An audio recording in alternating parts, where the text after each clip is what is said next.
Hi there. This is Biweekly 32 second question. Can convert strings and key moves with a difficulty level of medium.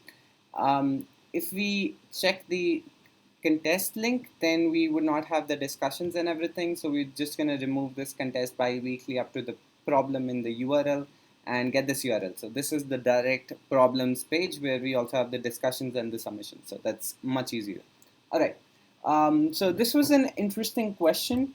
What they're saying is that we have two strings S and T. We have to convert S to T in K moves or less, and what we have to tell is whether or not it's possible. Simple. Now there are some rules, of course, on how can you convert. Now you have K moves and the moves are numbered. They start from 1 to K. So in the ith move, what you can do is that either you can do nothing, so you can just skip on to the next move and forget about it. But if you want to do something, then you can choose any index in S. You pick up any character in S, and now this is your ith move. So you can move it forward by I places. So if it is your third move, for example, then you can move it forward by 3 places. So if it's A, then it becomes B, C, D. So it becomes D. You can't change it to anything else. But you can pick any number in the string and do it. Alright, so let's just read this once. Choose any index J, one indexed from S, such that J is between 1 and the length of S. J has not been chosen in previous move and shift the character I times. Right. So there's one more constraint, which is that you can't pick a place twice. So you can't do this, that first you pick the fifth index, moved it by 1, then again you pick it in the fifth turn and move it by 5. You can't do that. That's not allowed. And remember that any index j can be picked at most once, right? Return true if it's possible, otherwise return false. And yes, all right. So we hit a few roadblocks when we were doing think out loud, but in the recap, I'm just going to focus on the solution. What we do is we have a dictionary for available moves, and so we have k moves, right? So one interesting fact that we discovered was that if k is greater than 26, what's going to happen is that 27 is also going to relate to 1, right? Because if you move them 27 times, given that it's cyclic, it is equivalent to just moving it by 1. So what we do is we do an integer division of k by 26, because 26 is going to correspond to 0, so all the 26 multiples don't matter. They'd be equivalent to doing nothing in that move. So, but we still need to consider that because only after 26 it would repeat. So we do integer division by of k by 26. That is the number of available moves we have for each of the 1 to 26 move uh, changes. So if we change a place by 1, 2, 3, 4 up to 25, we're not going to consider 26 because it's 0 and range does not include the last element. So this is from 1 to 25. It would be k by k integer division by 26. Plus further, we would also have some more moves.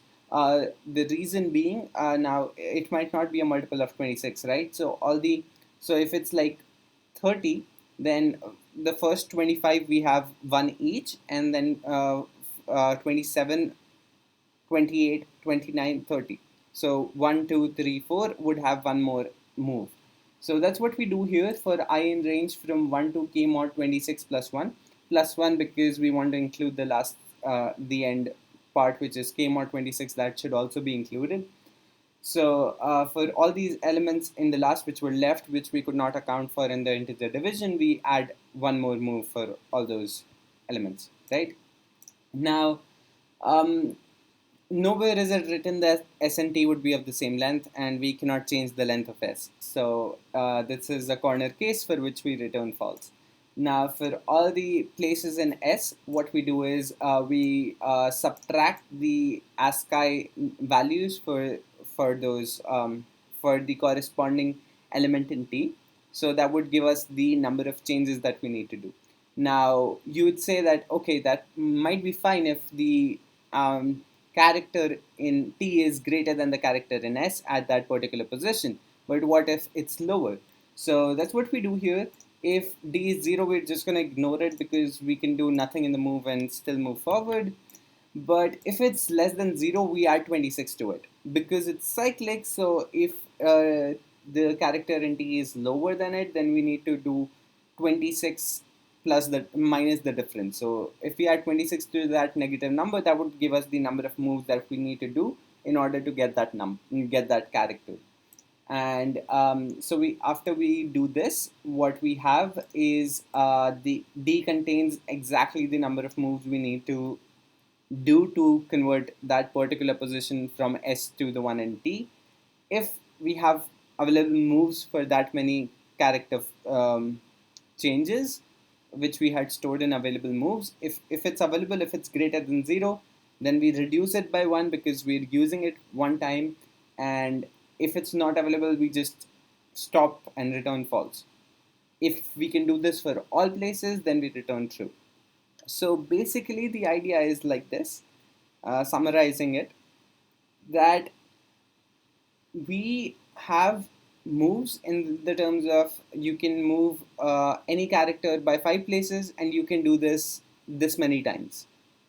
That how many times you can do move a character by 5 places, move a character by 7 places, we're storing in available moves. And we keep reducing it every time we need to move a character by exactly that many number of times. And if we can do it for all the characters, then we're good to go. If we cannot, then we return false. So that's that. And this code did submit and give us an accepted answer. Yeah. So thanks a lot for checking this out. We're going to also check the editorial. It might give us a neater and a shorter solution. So please feel free to check that out. See you.